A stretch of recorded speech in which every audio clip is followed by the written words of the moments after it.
Hello once again, guys. Welcome back to the show. Are you guys excited? So today is another episode of this show, and we have with us our guest, as always, is ready to give us insight on some crucial topics about life. And without further ado, we are just going to go on this very short break, and we'll be back after the break. Stay tuned.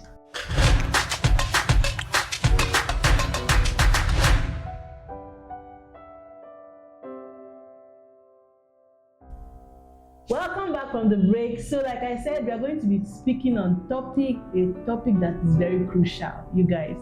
So today's topic, we are going to be talking about silent battles. When I say silent battles, I mean abusive relationship and how somebody can, leave such relationship. So I'm going to be asking our guest, Mr. Bolaji, how do you think people can come off this abusive relationship, silent battle of trying to cover up abusive relationship and actually find the strength to leave such relationships? Now, let me divide the relationship into two aspects. The first part, let's say we talk about married, not married. Now, if you are not married, I don't know what to say. Are you out of your mind? If you're in a relationship and you're not married and they're abusing you, just leave. It's a relationship. There's no topic to discuss. You are in a relationship, the person is maltreating you, is abusing you. But please just divine, know that it's abuse first. Because some of you too, some of these are not abuse, it's just your own unseriousness. But my point is, if somebody is abusing you, that you get to a point whereby you don't get your choice, so you move into silence. As relationship, just break up. What's the highest thing? The guy have done a lot for you, or the guy have done a lot for you. Then take it down. You have power to say your right and say, Madam, please sit down. Yes, I'm happy you have been bringing food for the past 2 years. God bless you. And please don't do it too when you have your strength. Don't be say because you are telling the lady have been supporting you for complete 1 month, he's doing something bad, you are not talking. Then when you now get one good job, you now decide to open your mouth.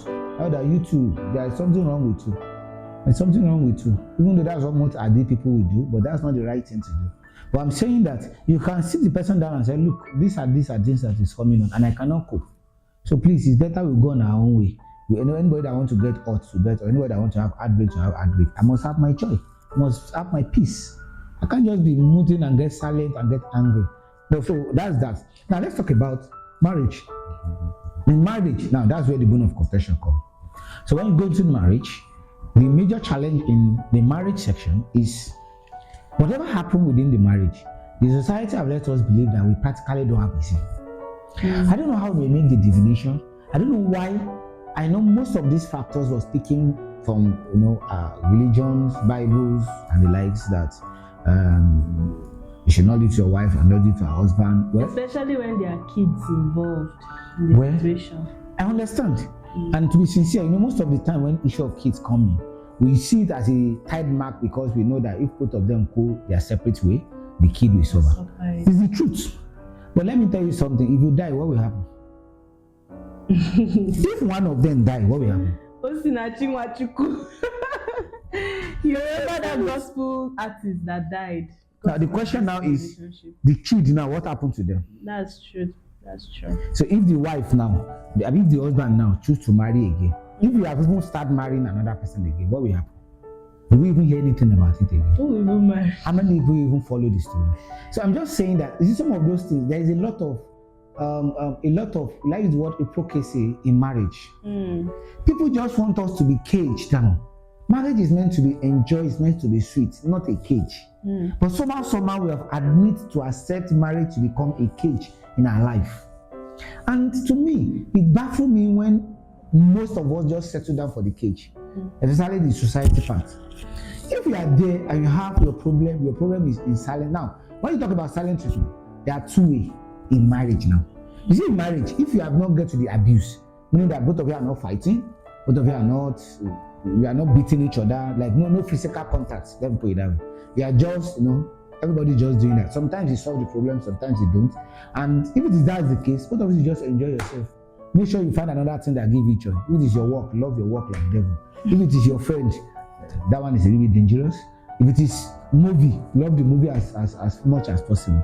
But my point is just find another angle for joy and then try to keep the family for the kids. But when the abuse is coming, meaning that the abuse is both sides. Because when they talk about abuse, they always think it's the female that abuses, is the male that abuses the female.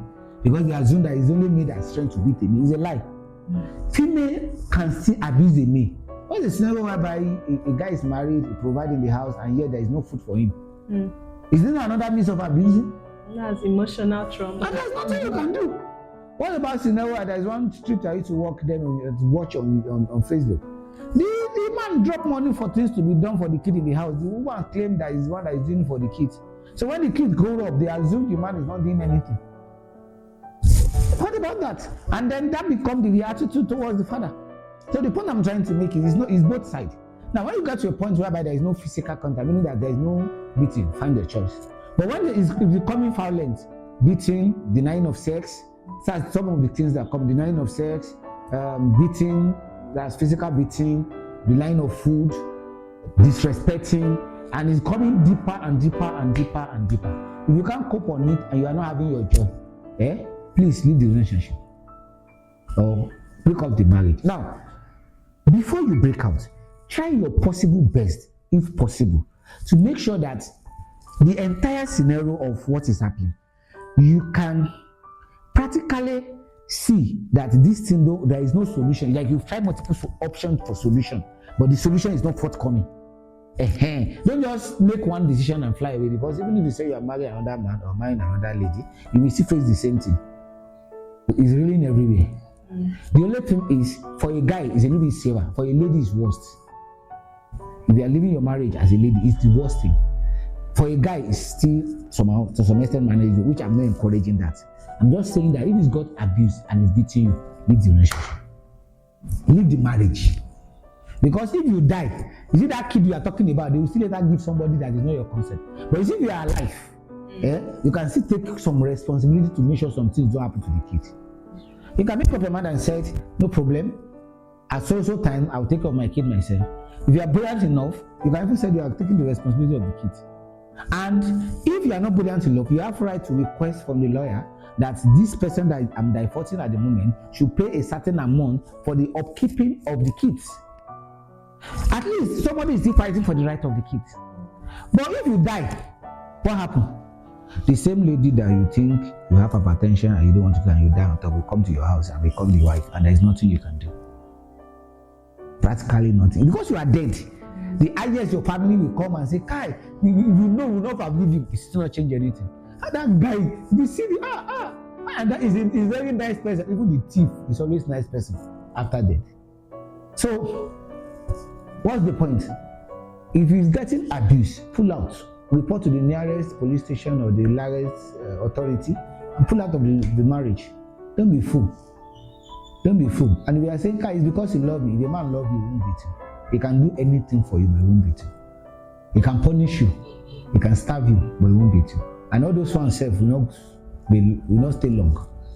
So I think that's my perspective. And there are some, if there is no violence and silence is working for you for the sake of your kids, do it. But mind you, silence for a long time don't give results. What gives results? Ability to put out and talk. Communication. But you see, the problem of communication is both of you are on the same level for communication. The reason why they used to kill the silent level is this. Over a period of time, both of them are in the same level. They grow and grow and grow to the same level.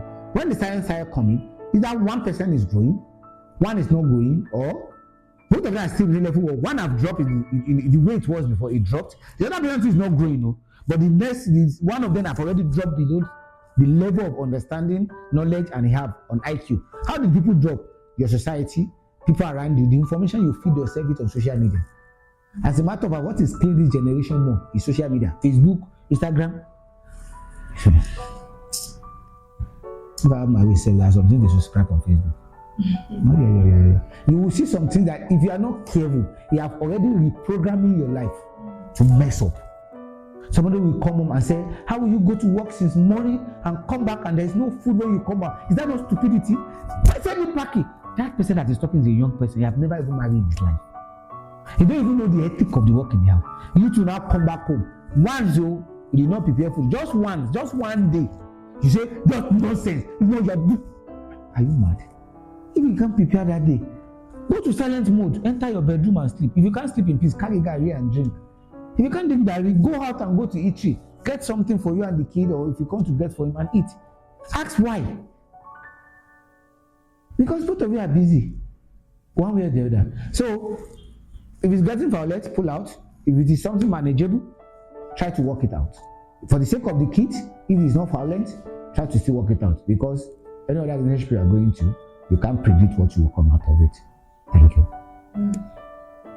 When it gets violent, pull out. That was my key takeout. What was your own key takeout? Waiting to hear your own comment on this topic. Thank you very much for watching, and do well to watch other of our videos. Like, subscribe, leave your comment below, and share with family and friends. Thank you for watching. Bye.